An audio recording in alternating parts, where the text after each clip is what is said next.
Welcome to Don't Fear the Weight podcast with your host Vicky Masita, bringing together science and personal experience. Hi guys, and welcome to the next episode of Don't Fear the Weight podcast with me, Vicky Masita, your host as always. This is the second part of the Lyle McDonald interview. As you hopefully quite well know by now, we had the first half talking about all things female nutrition and various different hormones that you need to that you need to take into account. So the second half of it, we're predominantly focusing on training. So I hope you enjoy it, give it a good listen, and again, any comments that you need answering or any questions at all, then please put them in the comment section at the end of the YouTube. Okay, so carrying on then, welcome back. We've just had a nice quick water break there and carrying on. Is that everything that you wanted to discuss about nutrition there, Lyle? Or are we moving back on now? I think just a couple more final thoughts about fat loss, and I kind of mentioned them, but I just want to really emphasize them, is that unless women are doing a very short diet, like occasionally there are times when you want to do a 2 to 4 week, really, really rapid diet. It's usually wedding, high school reunion, things like that. Yeah. Women can get away with that for short periods, but it has to be short. That's really the key factor to that. One thing we didn't really get into is just like the time frames involved, right? And this is another thing between women and men. And just briefly, because men are bigger, because men, just because they have more muscle and less body fat, they burn more calories at rest, during exercise, during non-exercise activity. They can often get away with things that women simply can't, right? A question we didn't address is, do women lose fat more slowly than men? And the answer is yes, sort of. Right. Women do lose less fat. Big part of it is just, it's quantitative, right? If you were to take a smaller woman burning 1,800 calories and larger men burning 2,700, if you take 500 calories out of both of their diets, so they lose presumably 1 pound, the man's still got a lot of food to eat and the woman is starving to death. Yeah. Realistically, she can't do that. If you take 20% out of their diets, he's taking 540 calories and she's taking 340. Well, they're both. Of course, she'll lose slower. She has to, because she's just got women cannot sustain the same deficit without it being much more severe stress to their system. Yeah. Same thing goes for exercise. If a man and a woman both do an hour of exercise at the same relative intensity, the man may burn 20, 30% more calories. Right? There was actually an early study looking at this in overweight men and women, and they wanted to see, do women and men lose the same with exercise if they do burn the same total number of calories? And over 5 or 6 months, they built them up to like 600 calories of exercise a day. It was quite a bit. And they actually lost nearly identical amounts of fat. But here's the kicker. The women had to exercise about 30% longer. Yeah. Because they're smaller. This is just this all adds, and it just cuts across the board for all of the factors for women. This also gets, so women, now at the same time, women lose less lean body mass than men. So a question we didn't really get into. Some of this is just a body fat issue, right? The more fat you carry, the less lean body mass you lose, the less, like if you look at a man and a woman between 10 and 20%, they'll lose about the same amount of lean body mass. Once men hit 10% and go lower, and that's where they really start to hemorrhage muscle. And there's actually been 3 case studies in physique competitors that they lost 0 lean body mass. They got to contest shape. They did proper resistance training 5 or 6 days a week, and their protein intake was 2.5 to 3.5 grams per kilo of lean body mass. Right, okay. Much higher than is typically recommended. Now, for a woman at 40%, they don't need nearly that much. No. However, as women get leaner, it becomes much more critical to get, now this raises another issue, that this is the nutritional, female-specific nutrition. They run into this with athletes, right? A smaller woman is not burning as many calories. If protein has to be here and fat has to be at a certain level, well, that only leaves enough certain room for carbs, right? In all 3 of these case studies, the women were only eating like 100 grams of carbs a day because they didn't have room for anything else. Yeah. Athletes, how do they sustain their training, right? Women have a man can eat a lot of protein and get enough carbs because he's got more calories to work with. Women have a set of competing requirements that are very difficult to balance sometimes. And you get into the issue of nutritional periodization. Women need, or even more so than men, have to put in that higher day of carbohydrates to refill muscle glycogen, helps to reset hormone levels. But a big part of the reason women lose slower is just because they cannot create the same level of deficit. Yeah. This means that they also their fat loss does slow down because their body is adapting more. Women have to start potentially much earlier than men. Right, Eric Helms, who's a coach who's given me a lot of good feedback, worked with a lot of women. He starts his female competitors 6 months out. Yeah, that's real. To lose 20 pounds of fat for a woman, you are realistically looking at a 6-month time span. This is a long time to diet, and this is another thing that gets into the bad information on weight loss. Whenever I'm at the grocery store, I look at those women's magazines, and they're like, reset your thyroid, lose 10 kilos in 2 weeks. I'm just like, oh, God, this is the problem. A woman losing 2 pounds of fat, true fat a week, is doing stunningly. A lean woman losing a pound of fat a week is doing shockingly well. Yeah. They see all this media that you should be able to lose 10 times that, or the biggest loser, all these things that give such unrealistic expectations. Yeah. Of course, people are on top of every other factor. So women do have to start much earlier. Female athletes have to find a compromise between enough protein and all, again, but oddly, women lose weight slower, but they lose a greater percentage of fat. Yeah. Which that slows things down further for a reason I don't want to get into because I'll go too long. But yeah, so those are kind of the final thoughts. Women have to start and be much more gradual in the changes. Oh, actually, one last thing. So there is this big thing about women not doing 2 hours of cardio or whatever it is. And I don't disagree with that on principle, right? But the reality of a small female competitor, right? I don't know where you compete or like what your final body weight is. For most female physique competitors, 135 on contest day is pretty, that's at the bigger, like that's a heavyweight. Yeah, right? Definitely, yeah. 10, 120, you're doing pretty well. Realistically, a smaller woman, as she gets towards the end of her diet, she can only cut her calories so far. Sure. Realistically, the only way to maintain the deficit is her activity will have to keep coming up. Yeah. Now, the difference is there's a difference between doing 2 hours a day, day one, which stresses the body enormously, and starting with 30 minutes 3 times a week and adding 10 minutes every 2 weeks. Yeah. This gives the body, and you're just adapting gradually. Your fitness is coming up. It's not having that same overall stress. It's the reality of that situation. At the end, you may have to do more. And again, women, you got men who are like, I don't even do cardio. Yeah, you're a 170-pound man. You're burning 600 calories an hour just doing high-volume weight training. And you eat 1,800 and not start? Of course you are. Smaller women generally can't get away with that. Yeah. So yeah. That's it. Unfortunately. I know I was in that exact same thing. I was really determined to get into this prep this year without any cardio. And actually it was just like, do you know what? No. I need to do that because I don't want to lose my food. And even there are some women that can do it, and that's a problem because we focus on the success stories, and they may be women that have, again, and depending on the sport, I think you will see relatively different degrees of PCOS or like the women who go into bodybuilding or even physique. I think I would love to see someone do a study where they just measured hormone levels or looked at that 2 to 4 finger digit ratio that's kind of indicative of hormone levels. Yeah. I just don't see the typical girly girl. And again, I'm not using that in a derogatory sense. She's not going to want to bodybuild. She's not going to want to power lift. She's going to want to put on the hooker heels in her bikini and do figure her bikini. Yeah. It is what it is. And the woman who's got elevated testosterone, that's probably not how she's kind of psychologically wired.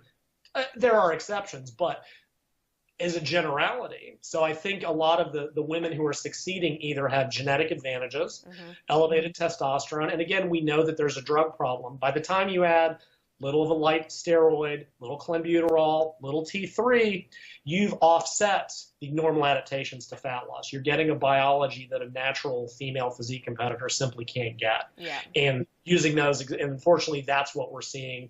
And they go, well, this is how I don't do any cardio. Sure, you're boosting your metabolism by 10% with drugs. Yeah, exactly. You don't have to. You're getting that 200 calorie burn without having to go do the treadmill for an hour.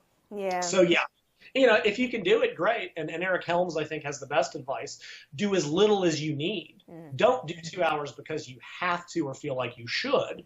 Do it because your fat loss is stalled. You've got nowhere else to cut calories without breaking your diet. Because women find that too. They go, lower calories means faster fat loss. It would be true if you're not binging every night. Yeah, that's if the difference. 1,300 and break your diet and eat 1,800, but maybe setting your calories at 1,500 means you don't binge. Well, guess what? That 1,500 is better than aiming for lower. Or women will do 1,300 all week, and then Sunday, that's cheat day. Yeah. And they'll eat 1,000 calories and completely upset that. So for women, frequently moderation just works better, but you will have to do what you need to get in shape. So, all right, moving on. Training. Okay, cool. So let's have a look at training then, because I know for a fact women love training lower body.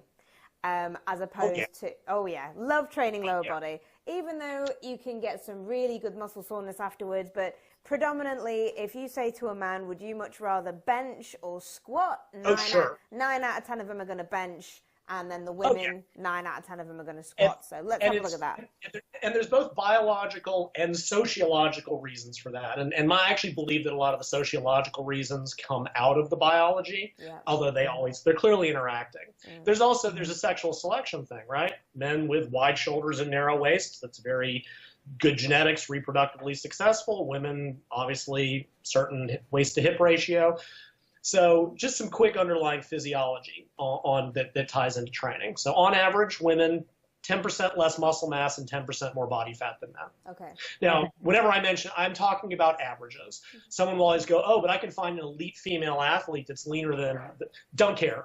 If you're looking at sedentary to sedentary, elite to elite. You look at elite sport, between the elite 100-meter male and female sprinters, it's about the same. Okay. Maybe not, and there's about 10% difference in performance, which mainly comes down to muscle mass, right? A lot of the gender differences actually, there's a biology, but a lot of it is just differences in body composition. So, and that even ties into what we talked about with less calories burned. Women they lift lighter weights in absolute terms. They have slower running speeds. They have lower bike power outputs. They burn less calories.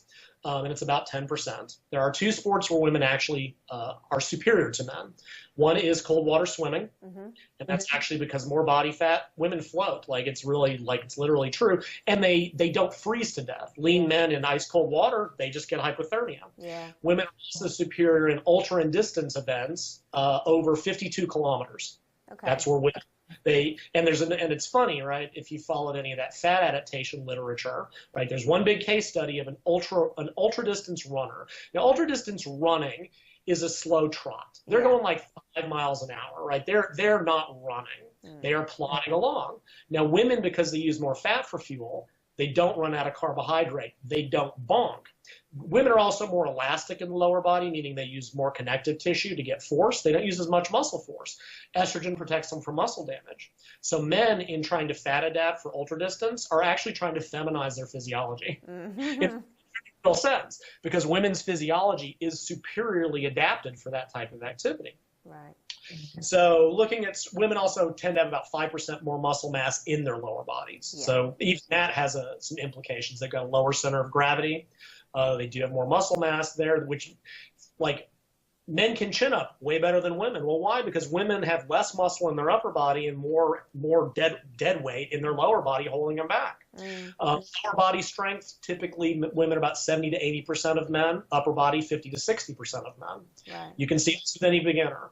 It's a very rare woman that can't start squatting with the bar. Yeah. If she's older or, to start benching with a 20-kilo bar is far beyond most women. I've seen trainers try to do it, and it kills me. They're used to training young men. You'll never meet a male who's not elderly who can't bench with the bar. Yeah. For women, you have to start them with 5-pound, 2.5-kilo dumbbells. They just don't have that, and it's just not an activity they've done. So women are more elastic than men in the lower body, only at lower intensities. When you get up to higher forces, that goes away. Okay. But women may be less elastic than men in their upper body. They may be generate less. So basically, women are more efficient with lower body and less efficient at upper. Yeah. So right there, we see one of the big factors that plays into the distinction. People do what they're good at. Yeah. Women tend to be more flexible than men. Women love stretching. Yeah. But they actually don't need to. Women are more likely to be hypermobile too. right? Their knees can hyperextend. There's that horrible video last year of that woman who locked out on the leg press, and she was hypermobile, and badness happened. Hypermobile elbows. So women love to stretch and probably need to do it less. Men hate to stretch and really need to do it more. Yeah.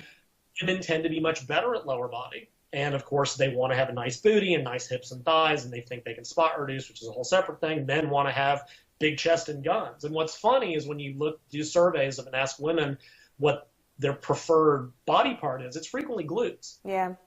And you tell guys are told by men's magazines that women love chest and guns. Now you're impressing your dude buddies. They're the only men give a shit how much you bench. Yeah. They truly do. Women couldn't give the first damn. I mean, they may be drawn to it in a certain way. So you got reasons there. There's also an issue of fatigability, which I'll come back to. I just want to mention a couple of other differences. Women typically have wider hips than men, right? It's called a larger Q angle. Again, this is huge variability. And there are those women with PCOS that are typically longer bodied, right? They tend to select for sports like ballet, running, things that require that, right? Like watch the average female just walk on a treadmill. It's a horror show. Yeah, it is. Right? Their feet hit, their ankles roll in, their knees break in. It causes all kinds of problems. Women are more likely to hyperextend their low back. They have SI problems, hypermobility around the pelvis. You tell that woman to run, it's a nightmare. The women who are good at running tend to be taller and leaner and more linear. Yeah. They have narrower hips. They have a more male-like build. Right? A guy named Mike Boyle wrote an article a few years ago, why women shouldn't run. And oh God, it was a tragedy, the response to it. But on average, I don't think he's wrong. Well, I don't think most people should run because I think it just tears up the body. But women's biomechanically, not that they can't do it or they're not whatever, it'll make their ovaries or any of that bullshit. Just biomechanically, they may not be built well for so. And I would say the thing, if a man had wide hips, I'd tell him not to run. It's just average women are more likely to have this occur. For that reason, women are often not built to do certain movements well, right? There's this thing, and I agree with it in principle, of these women that are like, women should all power lift and do heavy fives in the squat. And whenever you meet or talk to them, they either have PCOS and they're very tomboyish, which, again, not derogatory. There's typically a behavior pattern. Yeah. They want to go push heavy fives. You tell the average woman that, I don't want to do that. I just want to tone.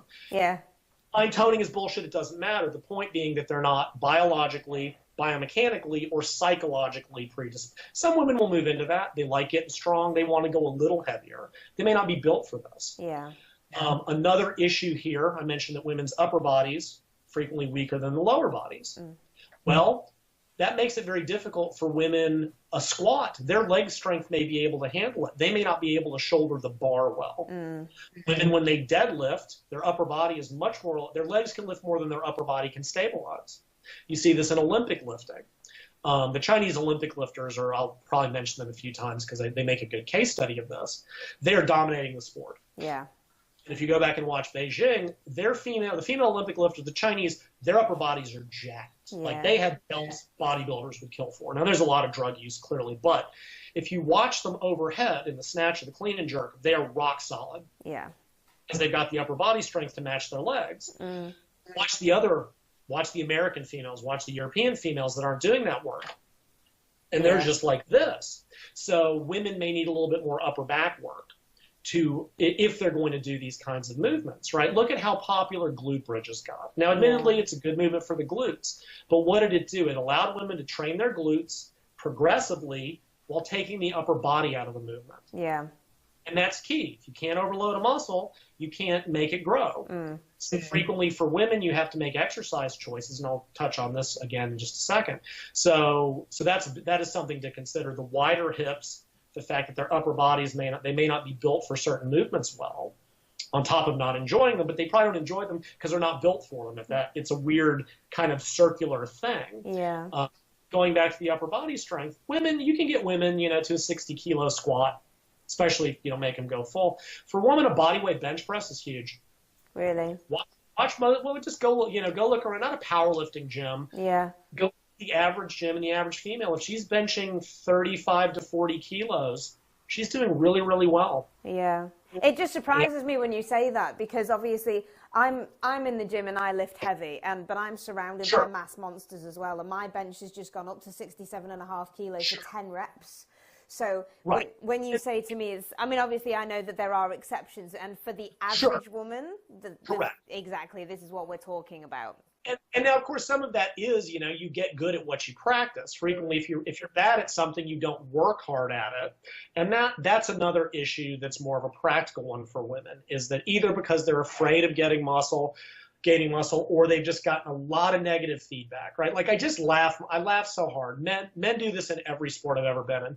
Man, I wish there were more women in this sport. Yeah. And then women show up, and the guys act like guys, and the women leave. Because why wouldn't they? You try to get them in here, and then you act like a bunch of macho buttholes. Of course they're going to quit. Like, we had a gym called Curves in the U.S. Women's only gym. Did I agree with what they were doing? Not necessarily, but they were so popular, right? Yeah. Because there were no men. And when you take men out of any equation, any group, the dynamic is complete. Are there women that are assholes? Sure. Can you get women that are just macho, elitist self? Absolutely, you can. Yeah. There's a thing a few months ago, some fit and really popular Instagram model took a picture of an overweight woman in her gym and Instagrammed it and said, I don't want to have to see this. You know what? This is the other part of the problem. You want to know why people who aren't in the gym don't want to come to the gym? Well, stop being a bunch of elitist pricks and try to help. Yeah. They're trying, so why not?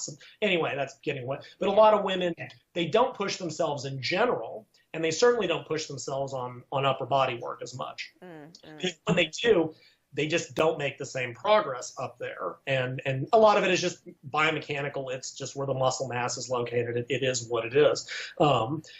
Again, going to the women don't push themselves thing. Remember, some coach told me years ago, he asked his male and female athletes, estimate your best 10 rep weight. Okay. The men were about 50% over what they could do, and the women were about 50% under. Yeah. Women vastly underestimate their strength potential because they told, whether you want to argue that they've been told they should be weak, believe they're weak. I think a lot of it is just, again, when women start to get strong, they get called nasty names by men. Or by other women, for that matter. Women are vicious in a different way than men, but both genders can be equally vicious.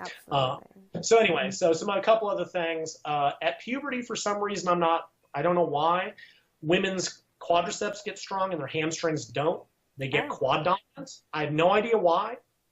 Is it because they strut around in their hooker heels looking for a mate?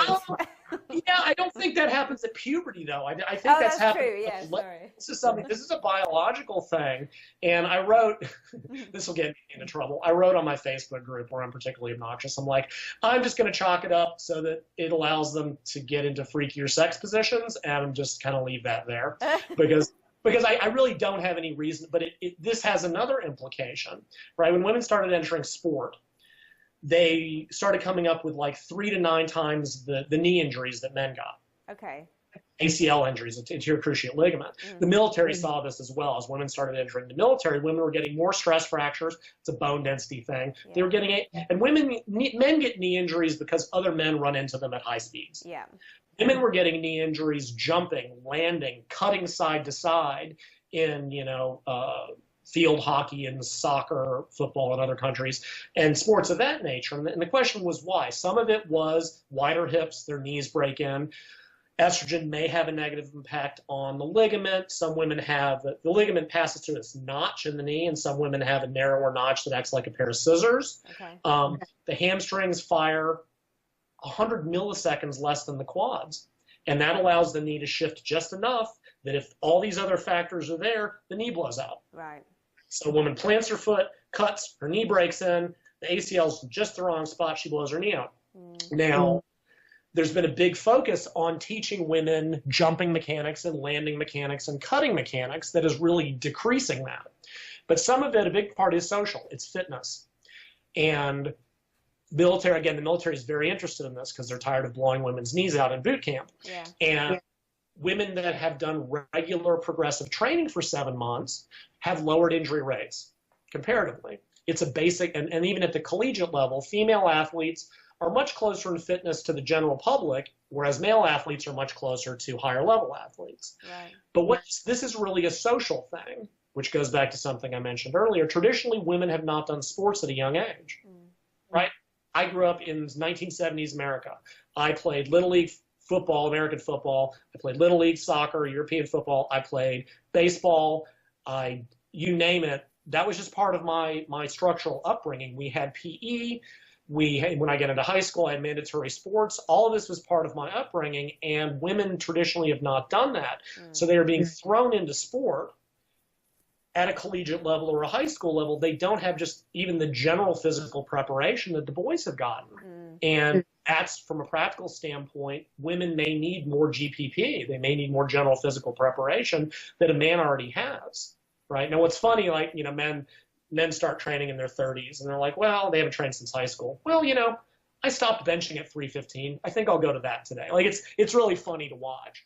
But, if you're training beginner women, you need to be, on the leg press, they have to be trained to keep the knees out. They may have weak gluteus medius, gluteus maximus. They may have to do just general preparatory. Their posture is often different because of breasts and low back structure. And I'll come back to that at the end. So let me get back to your original question, which was upper versus lower body. This gets into the fatigability issue, right? The idea that women fatigue less than men. Okay. That's become a very popular thing.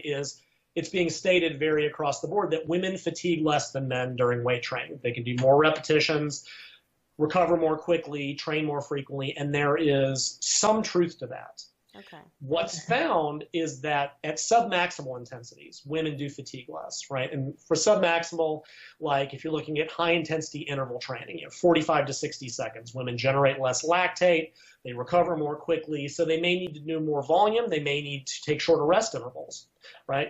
Whereas a man may get super glycogen depletion at 45, a woman may have to go to 60 seconds to get the same, especially if she's aiming at fat loss. She may be able to go with a 45-second rest rather than a minute. She may need to do 2 or 3 more repeats.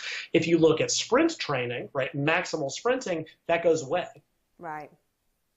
Now, in the weight room, which is what we're probably more interested in, the cutoff is about 80% of 1 rep max. And that's about 8 repetitions on average, right? Below that, there's very little difference between women and men.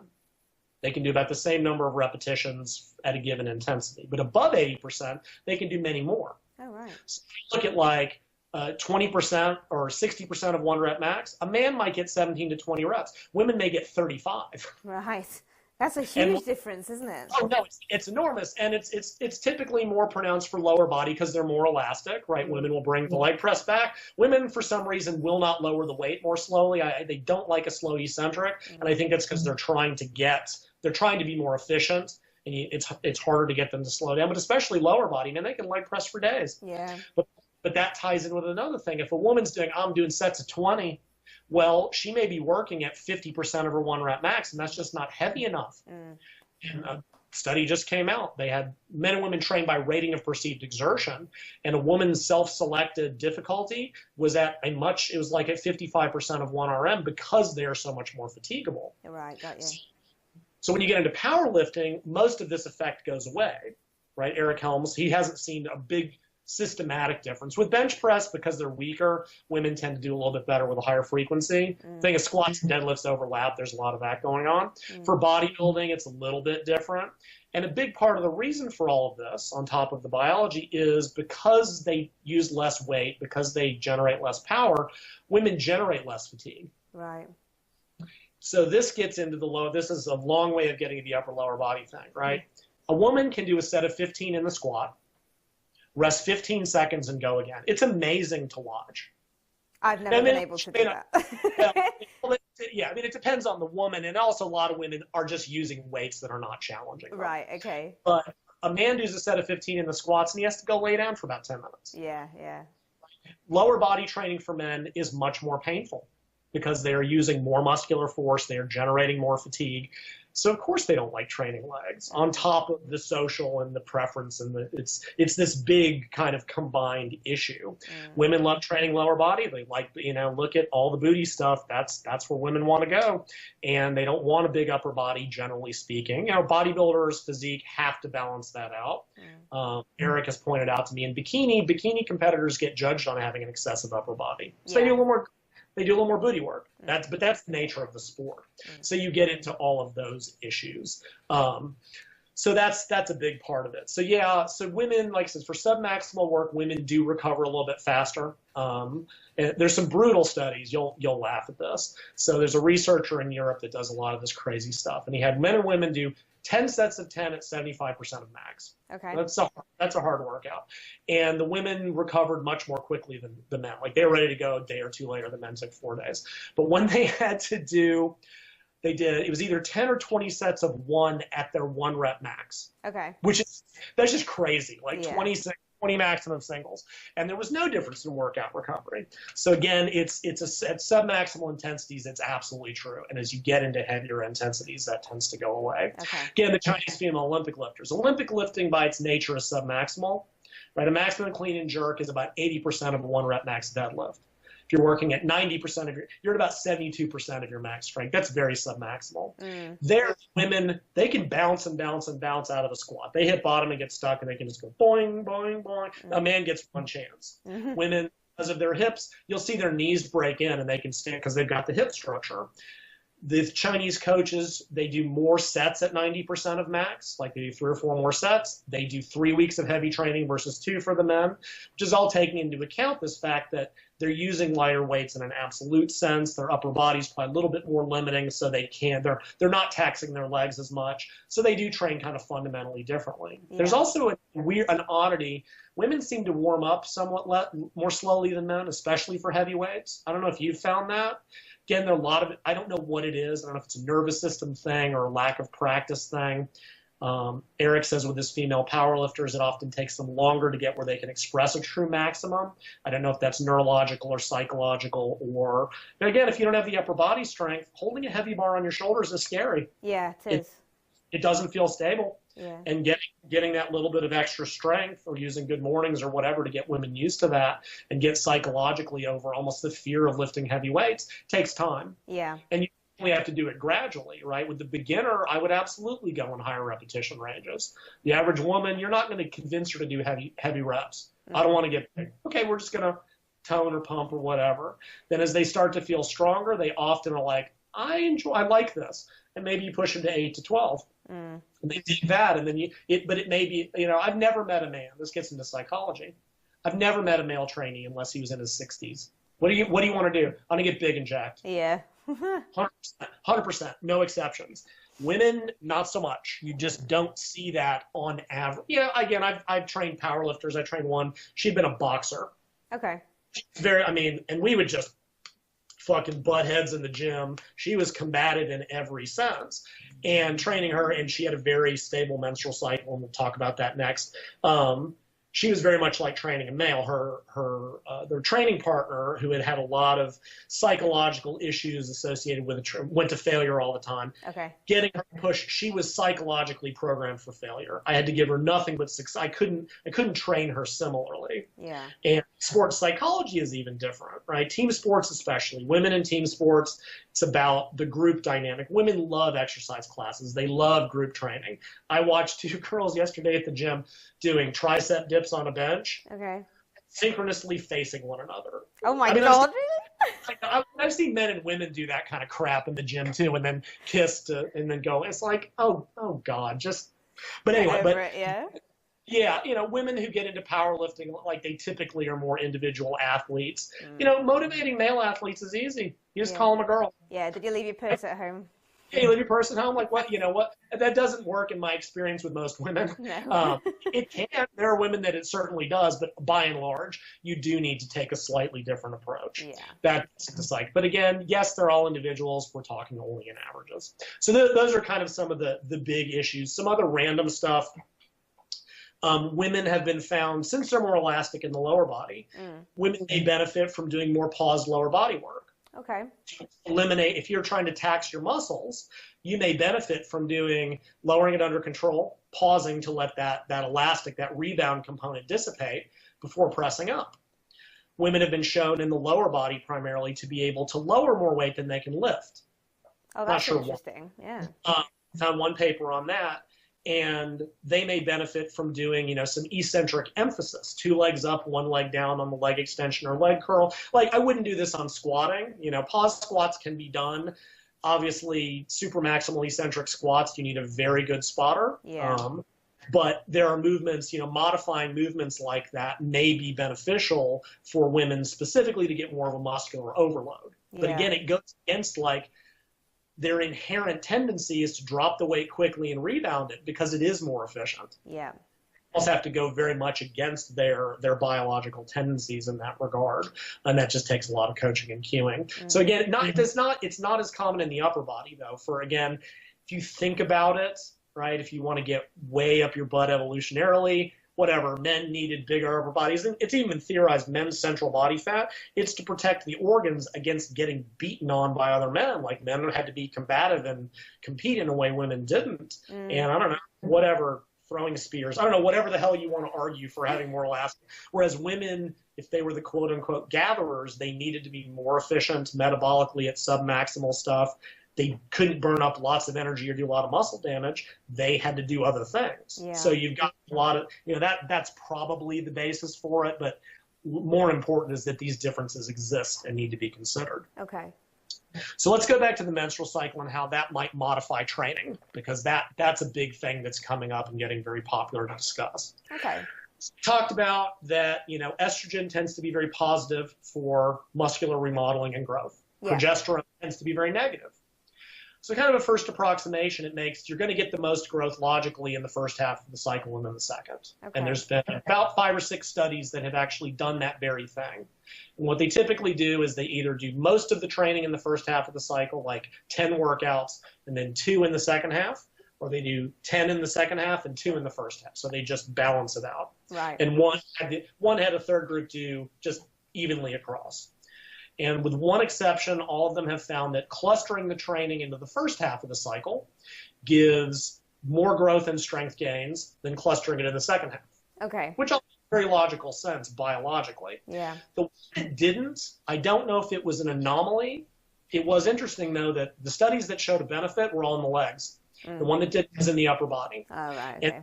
And enough other differences between women's upper and lower bodies muscularly in terms of function and structure and strength. It might have been that. It might have been random. It might have been who knows. But I do find that at least interesting because you see those differences. And I'm not saying that there was no growth or strength gains by training in the second half. It was simply greater. It was about 30% greater in the first half. And that's significant. Yeah, definitely. So there is some logic, and there's been a lot of articles saying, that that's a better way for women to train. And there's, like I said, there's some logic to that. And they were training fairly basically. They were training legs at every workout. It was like leg press 3 sets of 10, leg curl 3 sets. That's a very simple workout. By the time you get it to a bodybuilder, physique athlete doing a split routine, it may be better to do a little bit higher frequency. I do think women, because they recover faster from more bodybuilding type training, are probably going to do better training muscle groups a little bit more frequently. Like men, I know some get away with the one workout a week blast and bomb stuff. I do think women in general, there's even one study that women who split their training into morning and evening made better growth than just doing it all at once, because again, they're getting faster recovery, whereas men don't benefit from that as much. And those are 2 weight sessions, not a cardio and then a weight session. Yeah, they actually took rather than they took the single weight workout they would have done and just split the volume in half morning and evening. Okay, right. So that's another. For that you got to be a full-time athlete, obviously. Yeah. But there are physique athletes that may be personal trainers that have a lunch break and an evening break, and you might do half your workout. That's a good nutritional opportunity to get, and then do a second workout. If you have that, that's a much higher level. So another issue is strength performance, right? Does women's strength change throughout the cycle? And the answer is maybe. The studies are all over the map, right? Early studies said there's no systematic performance differences across the menstrual cycle, but it was invariably endurance sports, and those are very different. You've probably been an endurance athlete. I have. Endurance training is mostly submaximal. Even when you feel like shit, even when you're exhausted, you can always get through the workout. Yeah. Maybe you shouldn't, but you can. I don't care if your performance is down 5 or 10% or your max is down. You can grind it out. You can grind 2 hours on the bike. You'll feel terrible, but you can do it. Yeah. Interval go as well. It's the same thing, and the studies, some of them compare like hand grip strength, and they like to test the thumb, which hooray, they test that pressing because it's easy to isolate and it's got no relevance to the weight room. Yeah. They've tested, some leg extension, leg curl stuff. So it's just kind of, there's huge, and I think what happens is a lot of these studies, they're aggregating results, right? And if you take 20 people and average their results, it often balances out. And actually, that reminds me, I want to go back briefly before we finish to birth control and weight loss and weight gain. We somehow managed to skip that because that's a big question, but that gets into this. And women, again, there is more variability. A pattern I've seen in some is, and it's interesting to note that world records have been set in every week of the cycle. So clearly it depends a great deal on the woman. But some women are just flat across the month. I've seen one trainee I had, I couldn't figure out for years because I'm just like, what the hell is your problem? It's like, I can't lift today. I'm like, lift the weight. Like, I can't, what is wrong? Because I hadn't figured it out yet. She would be very strong after she started menstruating. Like, she could set personal bests. Strength would dip into the second week of the cycle right before ovulation. I remember there's that little testosterone boost. I mean, for women, it's hard to tell what's causing what, right? Estrogen's doing this, progesterone is doing that, estrogen and then testosterone. Isolating out what hormone's doing what is extremely difficult. Yeah. She would get stronger right after ovulation, not as strong as after menstruation, and then PMS, anything over 60% of her max on machines was out of her. Completely, she's incapable of doing.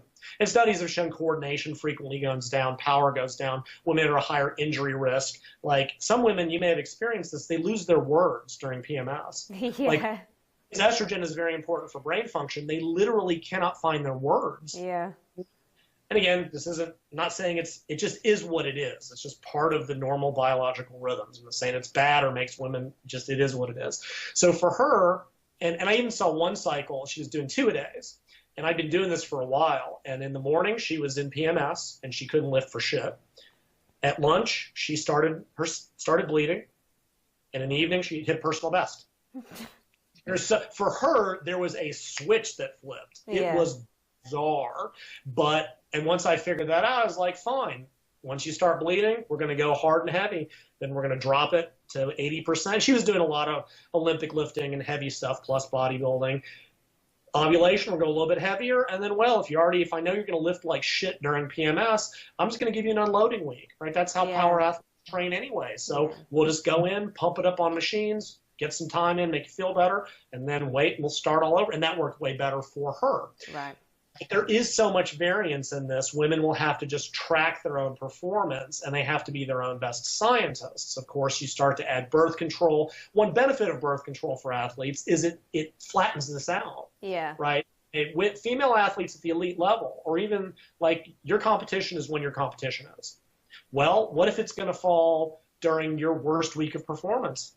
Tough. If that's when your Olympics finalists, your world champions are, tough. If you're a strength power athlete trying to make a weight division and your body weight is up because tough. You may not make your weight class. Like, you're screwed. Men don't have to deal with this. So the birth control does flatten all that out. However, all forms of birth control cut testosterone by 50% and can drastically impact trainability.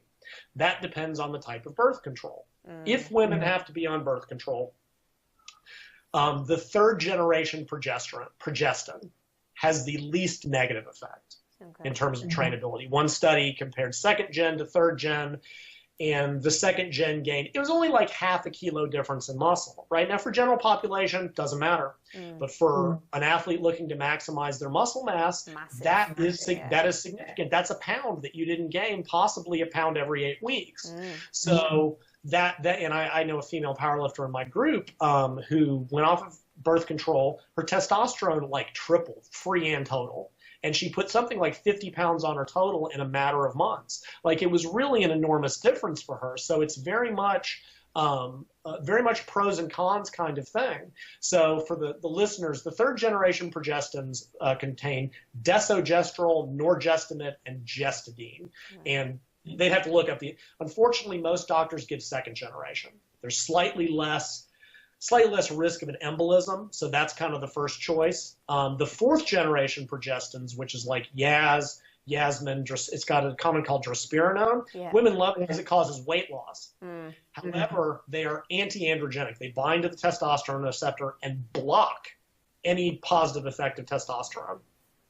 It's great. It clears up women's face. They don't get zits or oily skin or acne. But if you're an athlete, that is by far and away the worst choice. Okay. Because it will completely block testosterone. One interesting thing, 50 milligrams of DHEA actually will reverse this effect of birth control, but it's banned in most sporting federations. Yeah, of course, yeah. There's not, and it is, I mean, it's a hormonal compound. It's been shown to reverse this, but it will block those effects. So anyway, getting back to the strength. So there are these strength variations, and actually apparently the Soviets they would go heavier week 1, a little bit lighter week 2, heavier week 3, and then the lightest in week 4. Mm-hmm. They also did some very preliminary work showing that there was a big selection process. There was a linkage between, they did use this weird gender inventory, but it would correlate with PCOS, and that women that fell on a more masculine side of the gender inventory, far more likely to be found in strength and power sports. Right. Okay. Well, of course they are, right? A typical, the term I use is, a dude chick, a female that's a little bit more on the masculine side. And again, just this is a descriptive thing, connotative, nothing more, nothing less. They're not drawn to ballet. Yeah. They're not drawn to figure skating, right? Tanya Harding was very much an exception, that she was a muscular, she was a burly girl for that sport. Tanya Harding, no, was the other girl, the one who had her hit in the leg. There's a figure skater in the 80s who was very much not the typical, but again, that type of psychology and biology is not drawn to that, in the same reason that someone drawn to ballet or dance probably doesn't want to be a shot putter. Yeah. It's just there's this selection process for sport. So now for bodybuilding, for physique, a lot of these changes outside of the growth issue aren't as big of a deal, right? If you're training, bodybuilding by its nature is submaximal. You're working at 70 to 80%, maybe 85 if you're a power bodybuilder and doing some heavy sets of 5, right? So if you're working at 85%, or 70, say 80%, and your max is down from 100 to 90, it's going to be harder. If you're working at 75%, if you're doing sets of 12, the workout will be harder, but you can do it. Yeah. If you're a power lifter and you're trying to do doubles at 90% and your max has dropped 10% or more, that is now an impossible. 110, yeah. It's an impossible workout. That workout cannot be done. Yeah. So women will have to track their own performance over the cycle to set up training if it's relevant. Or, there's a lot of good current auto-regulation type approaches where you kind of work up and you see how you feel. And you're supposed to be that takes a little more practice in my experience to learn what rating of perceived exertion is, and to know most athletes in my experience, they don't want to do it. They don't told, you don't have it today. You're not going to be able, but I want to. I don't care. You're not going to hit a PR today. But then it becomes a weird, their identity is tied up. If they can't PR every week, it's like expecting to lose weight every week. If you're not doing that, you're failing. And it's like, no, this is a process. That's even something we could have talked about. We talked about fat loss, right? People expect weekly linear fat loss like this, and we know it's not like that. Yeah. It'll happen. It'll plateau for whatever reason. You'll lose 4 pounds overnight. Could be cortisol, could be water retention, could just be the phases of the moon. For a program to expect that, which actually that's kind of funny because menstrual cycle, but didn't actually a joke. But it could be any number of factors, but it just doesn't work that way. Some women do. Some women do. Some women get nice continuous weight loss. Usually they're very psychologically not stressed. Lower cortisol. Like women's stress systems do respond differently. Some people, and I don't know if it's more common in women, when they get stressed, they don't know how to unstress. Yeah. Right. We get angry. We're all on the line. It's like, why is this taking so long? And then 10 minutes later, you're like, whatever. Some women 3 hours, some people 3 hours later, they are still seething over why was that person at the bank line? Why couldn't they get it together? And it's like, take a breath. You need to chill. Easier said than done. It tends to be very hard. But in some cases, you need behavioral therapy. Like sometimes you need psychotherapy more than you need diet to fix all. Yeah. So that's kind of the strength thing, is there are some patterns. They are highly variable.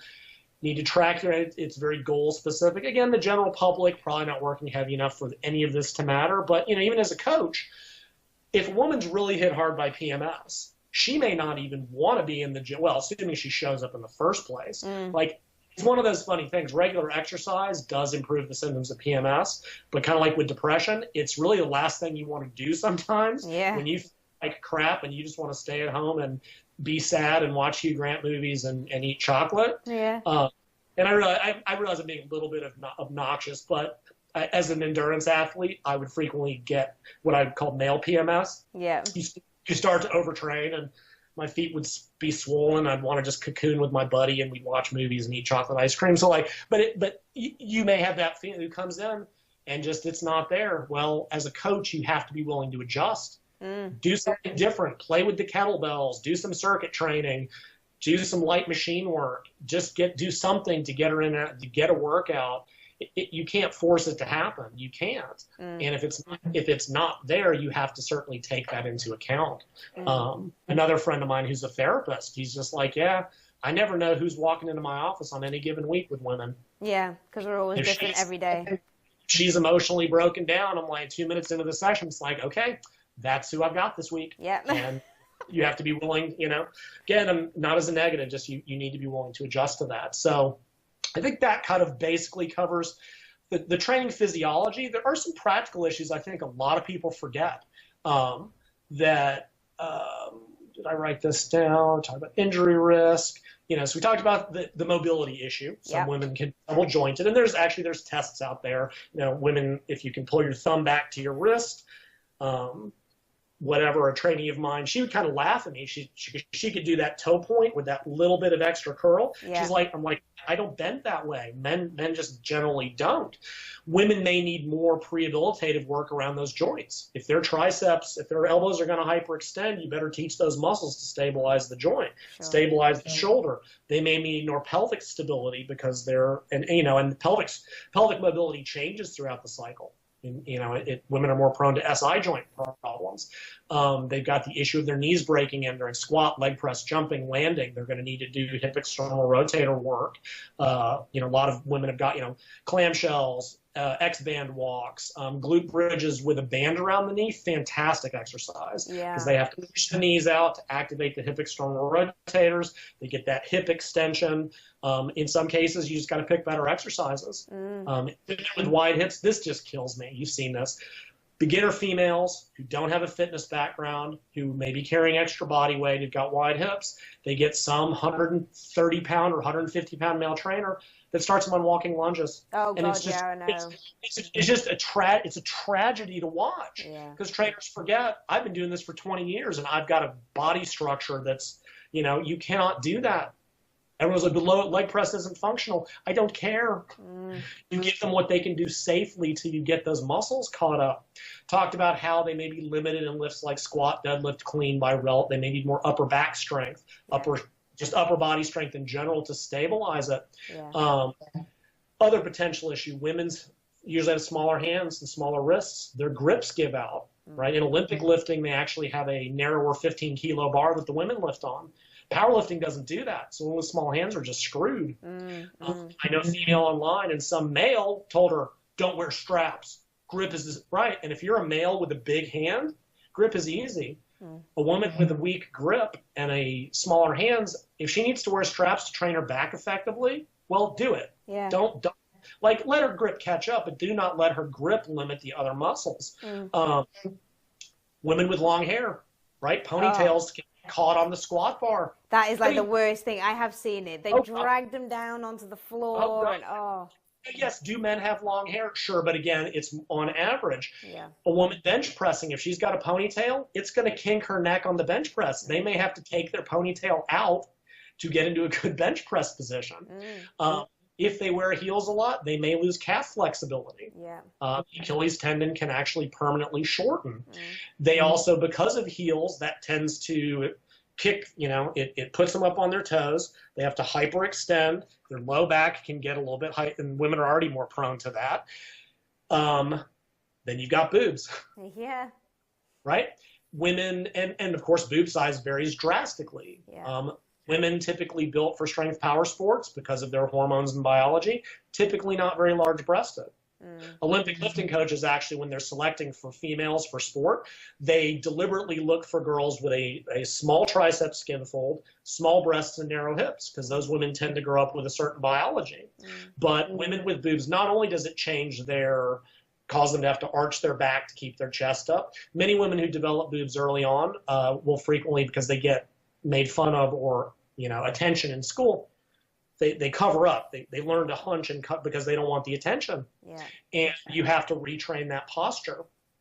Large breasts can cause low back pain in a lot of women, right? Something male coaches don't think about. If you have large boobs, bench pressing the bar may not only be difficult from a weight standpoint, may not be very comfortable. No, exactly. Same with the press-up as well. The amount of people I see who train women really large-breasted and say, let's go and do some press-ups. Or even if they do press-ups on a bar and they say chest to the bar, well, actually, they won't be getting full range of motion because their breasts are going to hit the bar before they actually hit the chest. On top of any just physically uncomfortable pressure, you've got, if you're doing back extensions and you're trying to hold a weight to the chest, this may be a place where dumbbells or machines work. A lot of back machines are chest supported. It's not comfortable.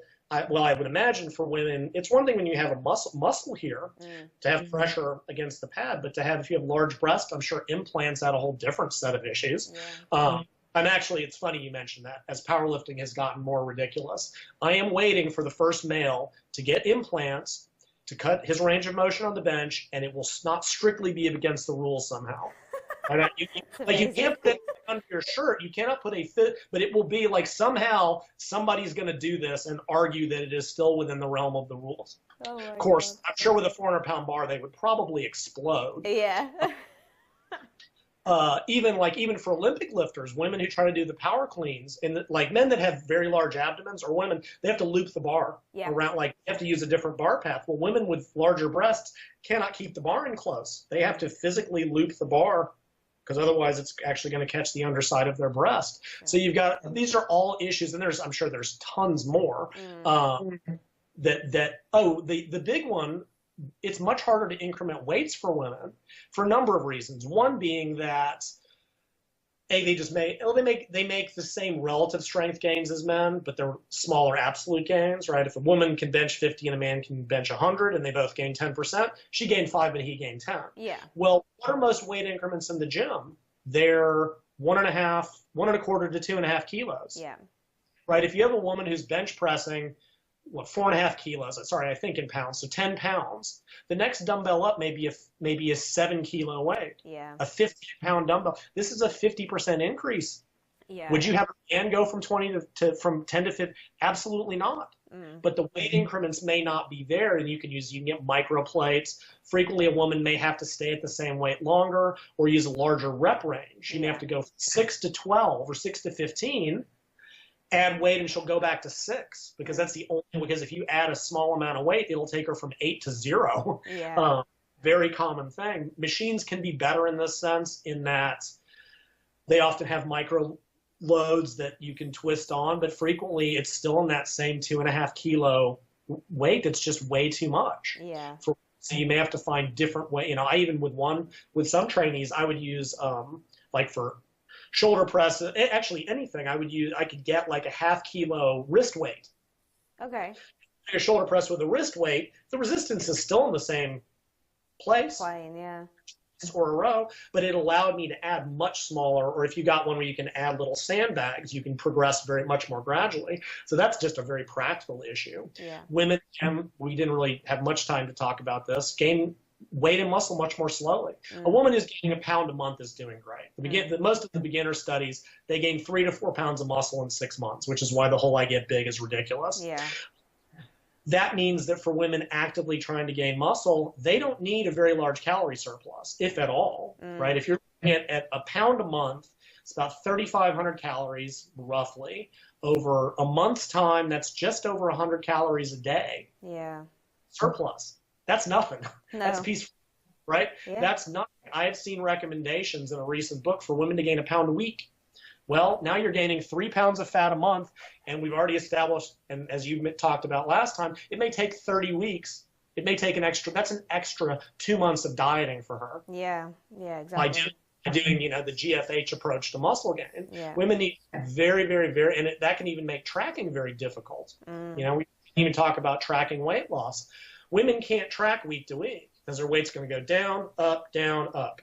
If you can't, week to week, you're going to go, what the hell? Yeah. Women compare week 1 to week 1 and week 2 to week 2 and week 3 to week 3. So they may not know that their diet's even working for a month. Yeah. Same thing with weight gain. A pound a month, that's noise. And you have to be tracking your strength is going up, body weight's increasing a little bit. That generally means you're gaining muscle, but women have to go much, much more slowly.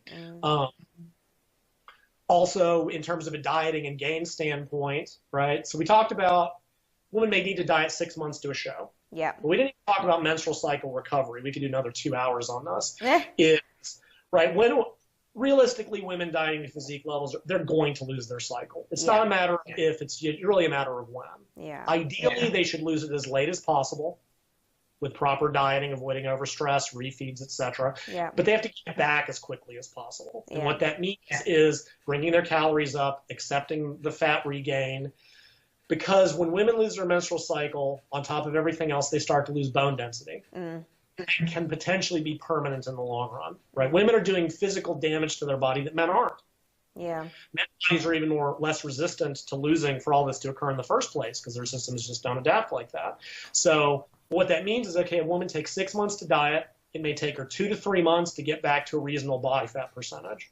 Well, if she wants to do a show the next year, she's got 3 months at a maybe rate of 1 pound of muscle a month.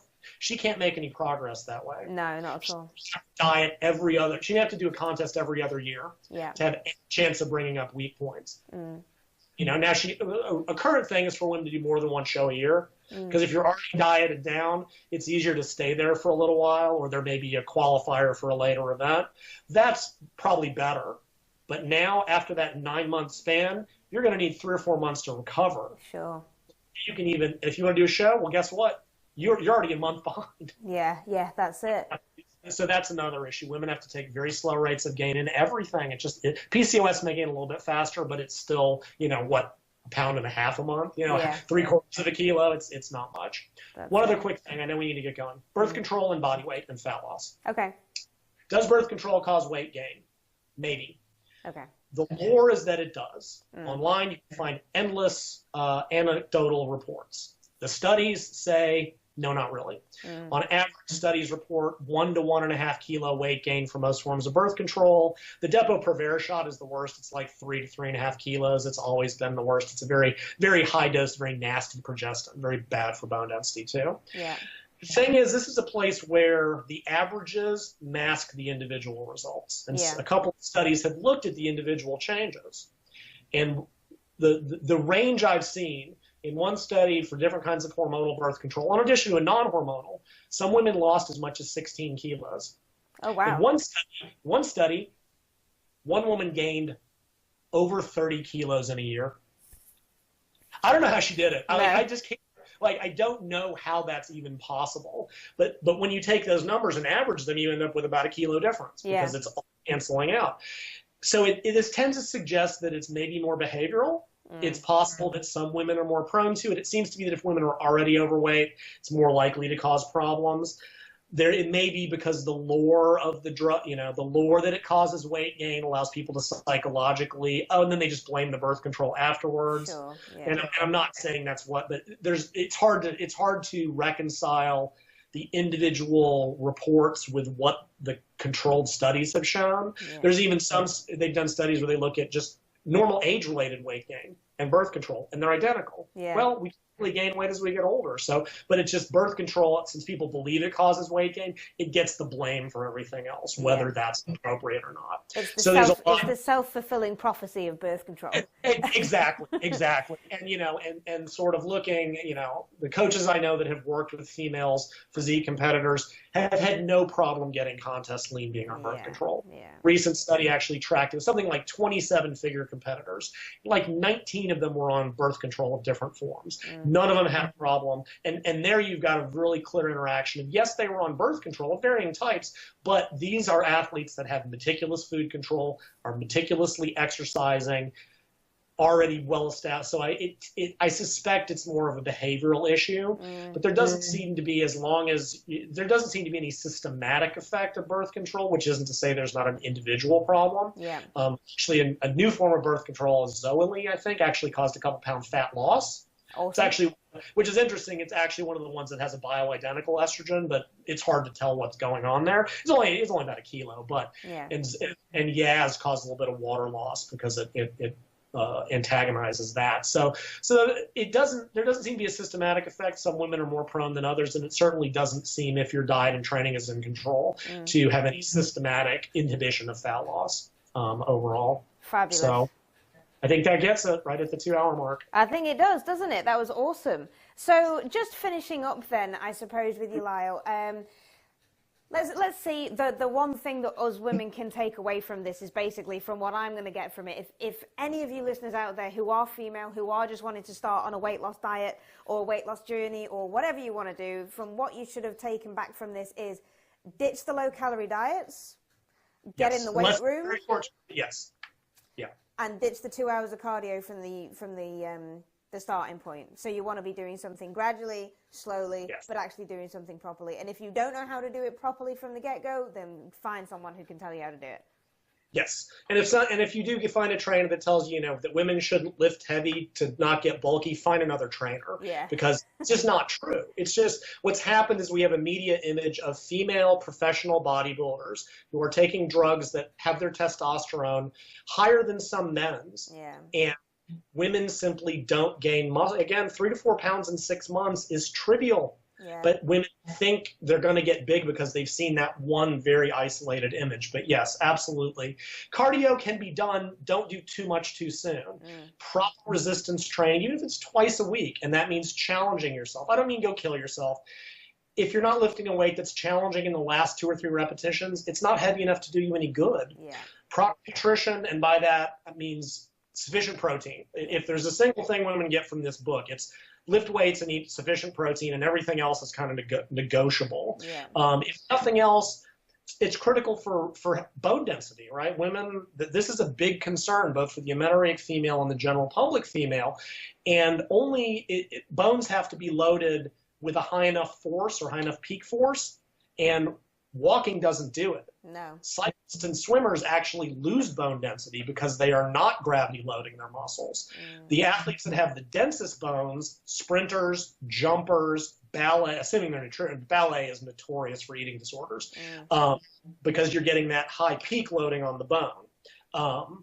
Weight training is next. Powerlifters and Olympic lifters tend to be heavy weight training that loads that bone effectively is what stimulates the bone to get denser. But you have to have sufficient calcium, vitamin D, vitamin K. There's a whole bunch of other nutrients that are critical. Women that have eliminated dairy, that aren't getting enough, a lot of women are calcium deficient, aren't doing it. They are potentially losing bone density at the time that women have until about age 30 to develop peak bone density. Yeah. And then it's going down. At menopause without hormone, it goes down further. And if you don't do this when you're younger, and I realize it's hard to think 40 years from now, but you're putting yourself at risk for osteopenia and osteoporosis. Sure. Well, even for women, the general public, several studies have shown that even very low volumes of just vertical jumps, like 10 to 20 vertical jumps, anywhere if they've done it twice a day, as little as 3 times a week, that gets that explosive that you just jump up and land, rest, and jump up and land. And just that, assuming you're using good jumping mechanics, plus heavy weight training, plus protein, that is the single best way to build good bone density when you're young. And it also even potentially can increase bone density in older folks. And they never thought that was possible. It turns out that with sufficient calcium and the key, proper exercise. Yeah. you can at least slow it down. Yeah. And even that is huge. Even if you're not losing 5% a year, effectively you're gaining 5% a year. So that those are really, and women tend to do the exact opposite of that. Yeah. They do too much cardio with no dairy, too little protein, and that will cause problems both acutely and down the road. So absolutely. Excellent, excellent. Okay, well, it has been an absolutely amazing conversation. And what I'll do is I'll link all of Lyle's contacts for his websites and things like that underneath this podcast. And if any of you out there have got any further questions for myself or Lyle, then please give them to us and we will try our best in order to get in touch with you. Okay. Absolutely. Once again, thanks for listening, guys. And